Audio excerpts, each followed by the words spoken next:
guys, welcome to the Week 6 Challenge, The Artist Within, sponsored by Artistic.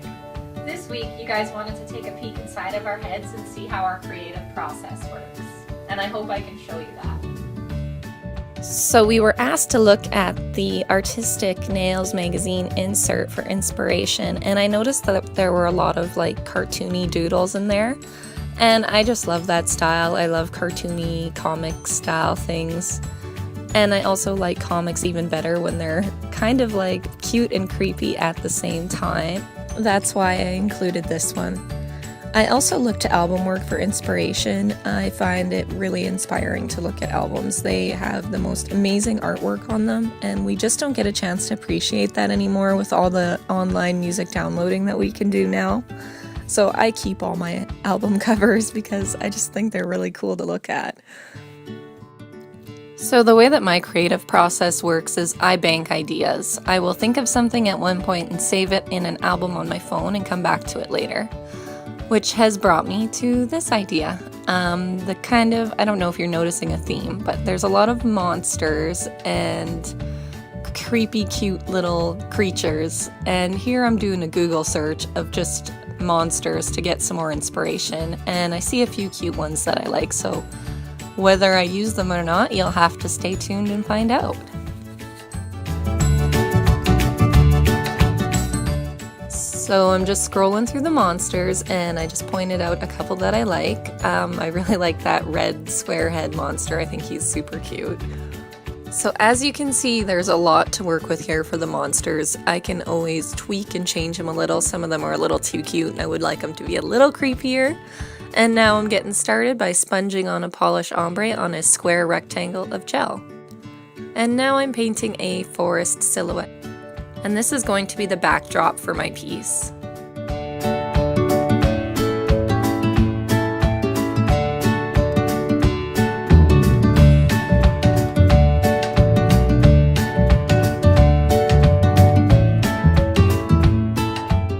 So I finished the forest and let it dry, and now I'm going in with top coat and curing it. Now I'm going to show you how I sketched out all my cartoon characters for this piece. I sketched them on the back of foam paper so that when I flip it to the waxy side, I can just go over top with gel and stay in the lines, kind of just like a coloring book.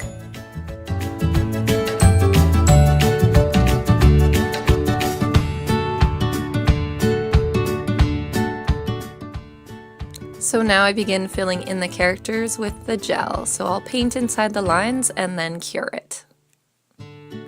Then once it's done curing, I can give it a good wipe and it just peels right off that foam paper.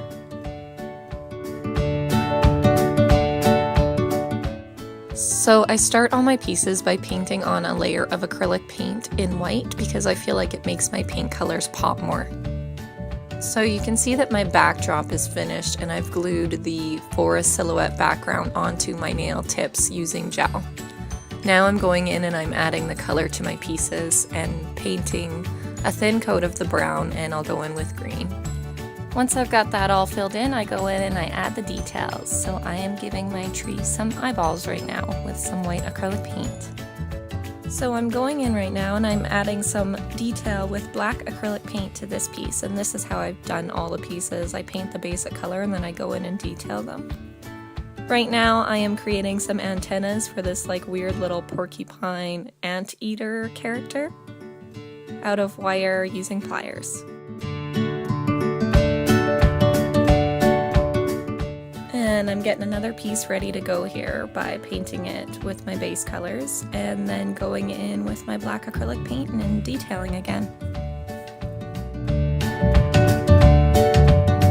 So here you can see me finishing up another piece, and once this paint is dry that I'm applying, I will go in with an acrylic paint sealer or a nail polish top coat and just top coat them so that the paint doesn't smudge or anything while I'm trying to glue them on.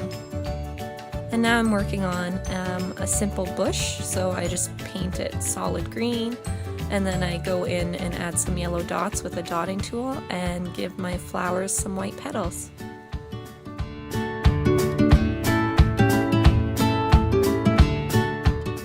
Now I'm going to show you how I adhered these little stinkers, and it's a bit of a tricky process. With one hand I have to hold the piece and then grab the light with the other hand and hope that I don't wiggle it too much, messing up its position.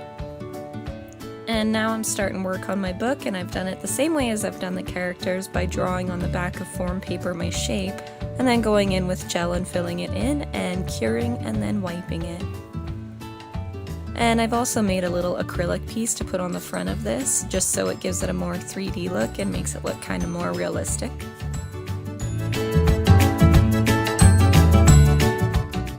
I've added the base color to the front of this book, and now I'm going in and I'm adding pages to it and outlining it with black paint. I've painted the front part of the book blue, and now I'm going in with some brown paint and just distressing it to make it look a little aged. And I've done that to the pages as well. And now I'm working on some pebbles for the pathway that goes down the middle of my piece.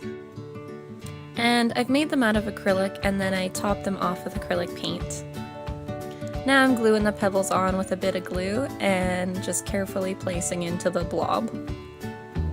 And now my piece is finished. I hope you guys like it. I had so much fun creating it, and kind of the look I was going for was one of those pop-up books. Those were like the funnest books ever when I was a kid, and I wanted to recreate that for my piece. So don't forget to vote. You can find the links on any of my social media, which I'll be posting right after this. And thanks so much for watching.